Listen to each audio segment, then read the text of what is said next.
अस्सलामुअलैकुम व्यूअर्स। आज हम बना रहे हैं फ्लैट बीन्स, जिसे पापड़ी भी कहते हैं, वाल पापड़ी भी कहते हैं। बहुत ही झटपट और जल्द बन जाती है। नए सीखने वाले जो हैं उनके लिए बता दूं कि ये बहुत नरम और मुलायम भी मिलती है और कभी कभी इसके दरमियान कुछ सख्त फलियां भी आ जाती है, तो बहुत तवज्जो से इसे छील कर साफ़ करना होता है। इसके दोनों किनारे जब तोड़े जाते हैं तो लंबे से रेशे निकलते हैं। उन्हें निकालने के बाद आपको इस तरह से उन्हें साफ़ करके लेना है और इसके किनारे से जो भी रेशे निकलते जाएंगे उन्हें फेंकते चले जाना है और दरमियान की फलियां तोड़कर बीज के साथ अपने पास रख लेना है। देखिए, कुछ मुलायम जो होती है इस तरह से छीलें तो आसानी से टूटती चली जाती है, लेकिन जो सख्त होती है नहीं टूट पाती है वो हमें खाना बनाने में इस्तेमाल नहीं करना है। जैसे ये फली आप देख रहे हैं, देखिए कितना बड़ा रेशा इसका निकल रहा है। तो हम इसके सिर्फ बीज लेंगे और इसकी फलियां इस्तेमाल नहीं करेंगे, इसके सिर्फ बीज का इस्तेमाल करने वाले हैं। तो तमाम फलियां हमने अच्छी तरह से किनारे साफ़ करने के बाद तोड़कर धोकर ले लेनी है। एक प्याज लेनी है। ऑयल हमने लिया है 1 चम्मच खाना पकाने का, और प्याज इसमें अच्छे तरह से गोल्डन ब्राउन करने के लिए रखना है। जैसे ही प्याज गोल्डन ब्राउन होती है उसमें हमने 1/2 चम्मच ज़ीरा और 1 चम्मच अदरक का पेस्ट, 1 चम्मच लहसुन का पेस्ट शामिल किया है। 2 मीडियम साइज़ के टमाटर हमने काट कर रखे थे। अदरक लहसुन जब अच्छी तरह से इसमें भून गया तो हमने टमाटर भी शामिल किया और उसे भी अच्छी तरह से भूनना है। हमने 1 चम्मच इसमें लाल मिर्च का पाउडर शामिल किया है और 1 चम्मच कश्मीरी लाल मिर्च का पाउडर शामिल किया है।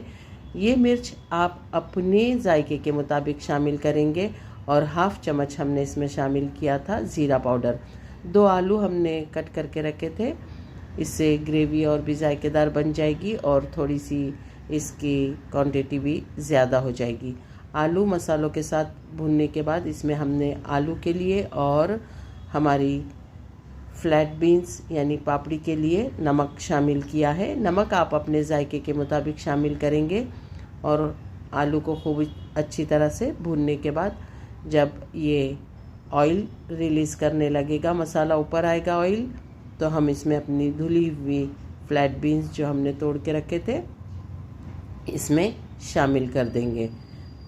बहुत ही लजीज और जायकेदार सब्ज़ी बनती है, झटपट बन जाती है।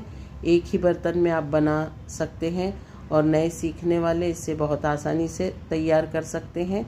लंच के लिए, टिफ़िन के लिए बेहतरीन सब्ज़ी है, हेल्दी है। इसे बनाना भी आसान है और लोग इसे जब खाते हैं तो पसंद भी करते हैं। रोटी के साथ बहुत पसंद की जाती है। टिफ़िन में अक्सर इसे आप बनाकर ले जा सकते हैं। तो देखिए, हमने इसे अच्छी तरह से भून दिया है और इसमें बहुत कम पानी हम शामिल करने वाले हैं क्योंकि हम इसे ड्राई सब्ज़ी के तौर पे बनाने वाले हैं। अगर आप इसमें ग्रेवी करना पसंद करते हैं तो आप इसमें पानी थोड़ा सा ज़्यादा डाल सकते हैं। अब जब हम देख रहे हैं कि मसाले अच्छी तरह से भुन जा चुके हैं तो इसमें 1/2 चम्मच हमने चाट मसाला और 1/2 चम्मच इसमें सब्ज़ी का मसाला शामिल किया है जो रेडीमेड है। आप चाहें तो इसे घर में भी बना सकते हैं। दोनों चीज़ें इसमें अच्छी तरह से मिक्स करके हम इसे कुकर को लिड लगा देंगे और धीमी आंच पर इसकी कम से कम 3 सीटियां लेने के बाद हम इसे ऐसे ही बंद रखेंगे और जब इसकी भाप अंदर की ख़त्म हो जाएगी तब इसे खोला जाएगा। तब तक ये सब्ज़ी बनकर तैयार हो चुकी होगी। अल्लाह ताला आपके दस्तरख़्वान पर बहुत सारी बरकतें और नेमतें अता फ़रमाए। अगर आपको मेरी ये रेसिपी पसंद आती है तो कमेंट्स ज़रूर दीजिए, लाइक कीजिए, सब्सक्राइब कीजिए और आपकी दुआओं में याद रखिए।